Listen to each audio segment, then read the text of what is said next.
Hey y'all, hey, it's JJ Conway. Welcome to Building Wealth Together, where our goal is to help you walk in abundance and leave a legacy. It's Wealth Building Wednesday, where we answer your money questions with style and grace. To ask your question, go to buildingwealthtogether.com and click Ask JJ or leave a voicemail at 1-833-4-ASK-JJC. Normally we'd answer questions, but today we've got some wealth building teaching instead.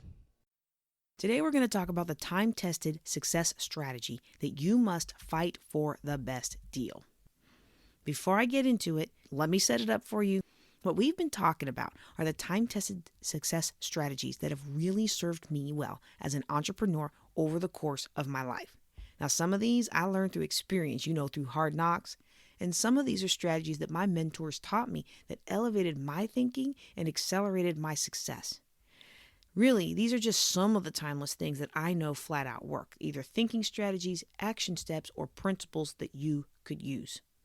Even going back to the time in 6th grade when I started my store on the playground during recess, to my babysitting business, to my first official business, a web host and design company, to my online boutique that eventually occupied my basement, to my international financial planning and coaching business that's thriving today. Even some of these principles are ones that I learned as a physicist in the Air Force, and then I also apply that to the business of many of my financial clients.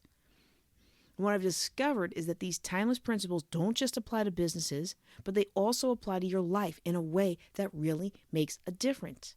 Any business, whether you're a lemonade stand, drywall company, painting contractor, lawyer, doctor, these principles are principles that are universal. So we've covered 2 so far. We covered success leaves clues and be simple, not smart. Sometimes the most powerful strategies really are the most simple. For example, the concept of you're either fulfilling business or you're going after new business. You're not designing your website during business hours when you could be out there knocking on doors or making phone calls asking for business. You're either fulfilling business or going after new business. Everything else is a distraction. And the number one killer of success, y'all, is distraction. Jake Shapiro said, the best way to eliminate distraction is to close your mouth. Listen more. Now, a lot of you are like me, right? I had the habit of saying, oh, I know. And hopefully you got a good mentor, some good coaches in your life who can challenge that. Because I would suggest to you today that most of us don't know what we don't know. We've heard it, but we don't actually know it. Because if we knew it, we'd be doing it. And we're not doing it because our results speak for themselves. So the big thing for many of you right now is a review. You're either fulfilling business or going after new business. And eventually you get to where you're going after new business and you letting somebody else do the fulfilling. Somebody else can provide your service. Somebody else does the cleaning. Somebody else does the actual landscaping, okay? I'm even looking at taking on new financial coaches so I can focus on financial planning for larger accounts and the public speaking. This is how you add value to the company, right? This is how you expand. You're asking people if you can clean their office, landscape their yard, stock their book on their shelves, or or provide them corporate training, or you're doing those things. And it's amazing that if that's all you're doing, guess what? You're going to get really good at reading the energy of the room.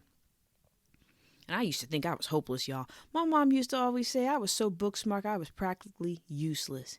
But you get out there and you walk the main drag and you stop in every open business, even during COVID. And guess what? You begin to get good. Your company grows.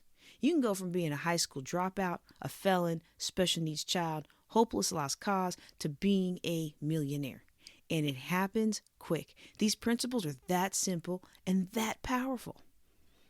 So what we want to learn how to do is to fight for the best deal. And this is relevant to all of you right now because of what's happening around us. This strategy works best when there's a feeling of regret or there's an extension of kindness from the other side, the other side of whoever you're negotiating with or you're trying to find common ground with. So I think many of us have probably had a phone call where somebody's called up and said, I'm really sorry, but we've got to cancel that engagement. We got to cancel that speaking opportunity. We got to cancel that mastermind group or that lunch or learn or that catering or whatever it is that you were going to do for them. We're so sorry. In most cases, what do we say? Yeah, I understand. Bye. And what I'm saying is, in that moment, when they are at their highest level of regret, they are in the energy of extending the greatest amount of kindness that they feel for you.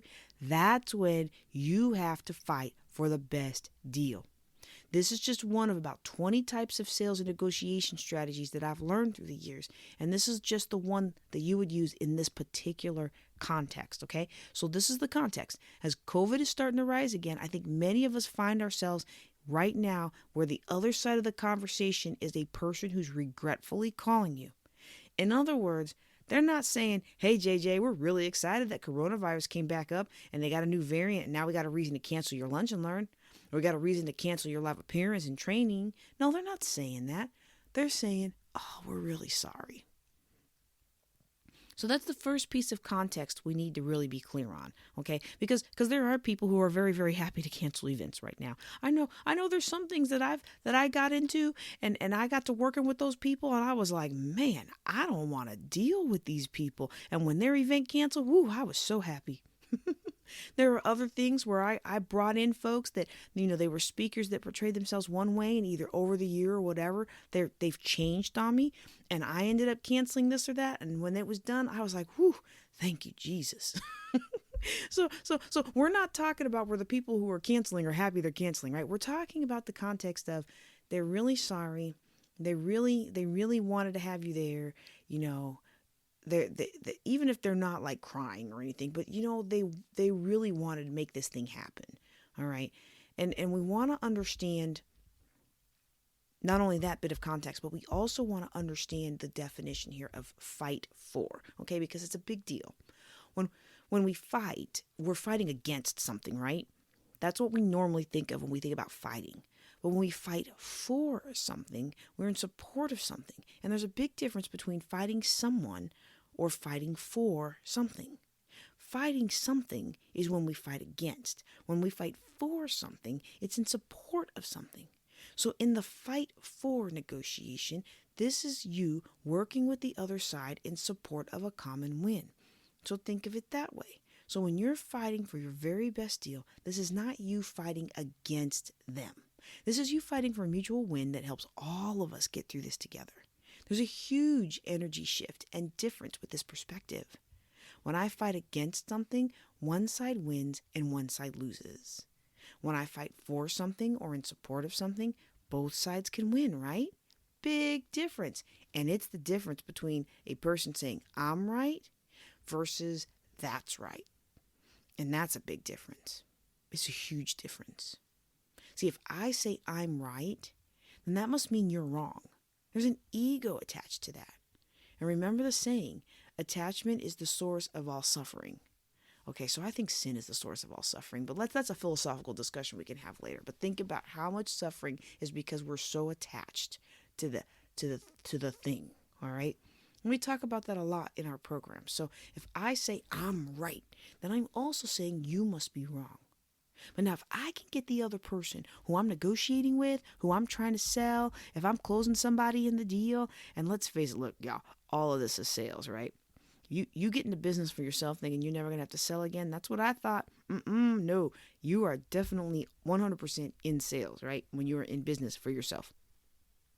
So when you're trying to close the deal and you're trying to sell something, that's right, creates common agreement. So when the person is giving you the sad and bad news, they got to let you go. It's in that moment you need to get a that's right from them. It's not you saying that's right. It's how can you say something that would get them to say that's right. To agree, that's right, that's right. There is so much psychology and neuro-linguistic programming, neuroassociative conditioning that you're going to find in all these sales programs, right? And I honestly recommend that all entrepreneurs take one. I'm still growing into sales myself, and I highly recommend the sales program my mentors put together. It's about 16 hours, and every time I go through it, it makes a huge difference in my sales because I pick up something every time I go through it. I pick up something new, right? And see, like many of you, I thought I was going to get into business for myself and never have to sell again. Only reality smacked me upside the head, and I realized that when you're in business for yourself or your business, no matter what product or service you provide, your real business is sales. So our economy was just starting to take off again, and now COVID is ramping up in many parts of the world again, and so you're going to be getting these phone calls again. So prepare now to how to handle them. These people may begin to make these calls to cancel you now, and there's something you can do right now to be ready for that phone call and secure some level of business. And if you apply the strategy in a really elegant way, I think you're going to be able to change the outcome in a very powerful way. And you're going to find that it's simple. The strategy says you're not going for a yes. You're going for a that's right. And it's a big difference in the sales process, big difference in the negotiation process. So they say, hey, JJ, I'm sorry, we got to let you go. Times are tough. We're cutting costs. The decision rolled down. It's not my decision. My hands are tied. Whatever they say, right? And so you're going to say, this is what you're going to say. You're not just going to simply make agreement with them and be like, oh, well, yeah, I understand. Okay, goodbye. That's what most of us do. Because, how do you not understand that, right? Okay, yeah, it's okay. Well, maybe when it's all over, we can get back together. You could do that, but you miss out on a whole opportunity. Look, you could do that, but could you do better? I think you can. Then here's what you're going to do better. You're going to say, I think I understand. And then you're going to repeat back exactly what they said. I think I understand. You got to let me go. Right now, I know you said things are tough. You guys are cutting costs right now. This decision kind of rolled down on you and your hands are tied. Is that right? And then they say, yeah, that's right. Y'all, that's a beautiful moment. And you may not even realize it, but that's a beautiful micro agreement because now I'm not right. They're not right. What's right? That's right. It's right. Now we've agreed, right? And so I know it sounds so simple, but if you understand influence and you understand persuasion, that's right is masterful. So that's how you get them to say that's right. Because if I'm repeating back exactly what you just said, how could it be anything other than that's right? And they're going to say, that's right. And now this is when you move to making a new agreement. From the moment they say, yeah, that's right. Well, now I'm going to go in and now I'm going to introduce a new agreement. And what's critical at this point is I'm going to make this new agreement in what they call the tonality of the reasonable man. Now, the reasonable man is just, I'm reasonable and you're reasonable. It makes sense, right? And so that's the tonality. So just say it with me real quick. I'm reasonable and you're reasonable, right?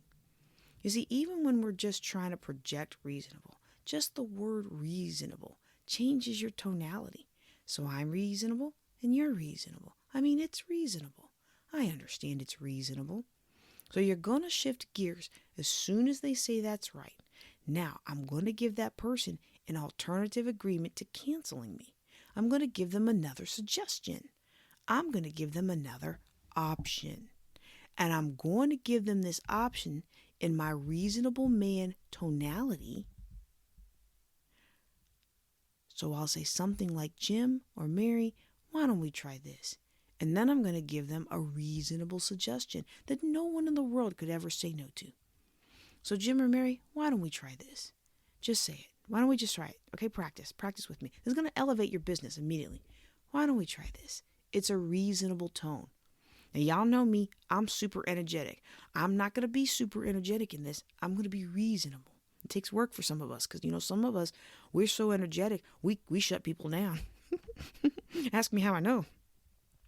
It's a reasonable tone. The minimum is to get them to commit to a future yes. That's the minimum. Can I get them to commit to a future yes and to commit to a future discussion date about re-engaging me? Not about, let's talk again. Let's define why we're going to talk again. We're going to talk again in the future about re-engaging me. So this is important because I want them to agree to a re-engagement date, not just a discussion. I want them to have a discussion about re-engaging me, about hiring me back. So it sounds kind of like this. This isn't just an example. It's one way, not the way, all right? They say, that's right. And you say, great, I understand. And I'm glad this has nothing to do with my performance, right? Yeah, that's right. And so you wait for them to give you that micro agreement. Now, sometimes they'll say, that's right. Other times they'll say, that's okay. I'll take I'm listening for what we call a micro agreement, just some acknowledgement. And this is what they call, I'm not going to get too deep into it, but this is what they call in sales, pace, lead. I'm pacing you. So I just want to make sure I understand it's not because I've done anything wrong, right? Good. And I'm going to wait for that.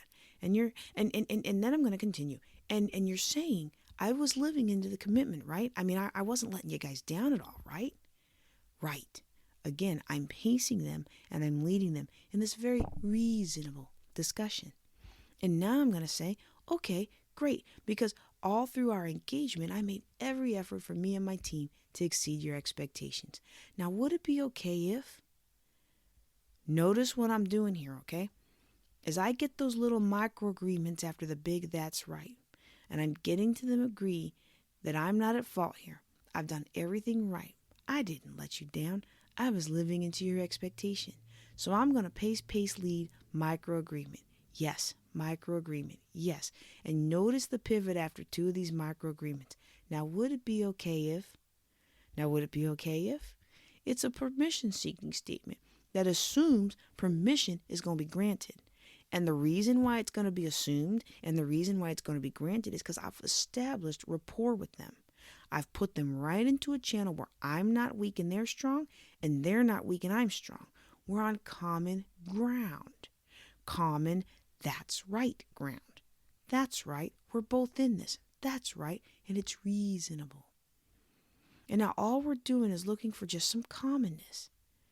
And so the word now sets it up. Now, would it be okay if we change the language from terminating the contract or letting me go to suspending the contract to a defined future date? Would it be okay if we just kind of changed? Because they call and say, JJ, we're going to have to cancel it.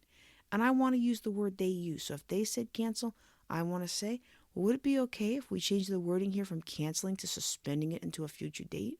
Can we start there? Okay, I'm waiting for that micro agreement. Uh-huh. Okay, thanks. That just feels better. Could we also maybe set a small test re-engagement date based on where we are now, and we can maybe change things later? So notice here the use of the word maybe. Other words that you can use, maybe, perhaps, possibly, could be. Because all of these are commitments that aren't commitments. These are commitment words that are really just micro agreements. It makes it easy for them to commit. They feel like they're not committing, but they're committing. It makes it harder for them to go back. And again, this is just a time-tested principle of influence, okay? Now that I've taught you this, you're going to see it everywhere, okay? So thanks. It just feels better. Could we also maybe just set a small test re-engagement date based on what we know now, and we can always change the letter later? And so what I want them to do is I want them to get that micro agreement. And then I'm going to say, maybe we wait 2 more weeks. And instead of having me train every week with the team, maybe we go to once a month for the next 90 days.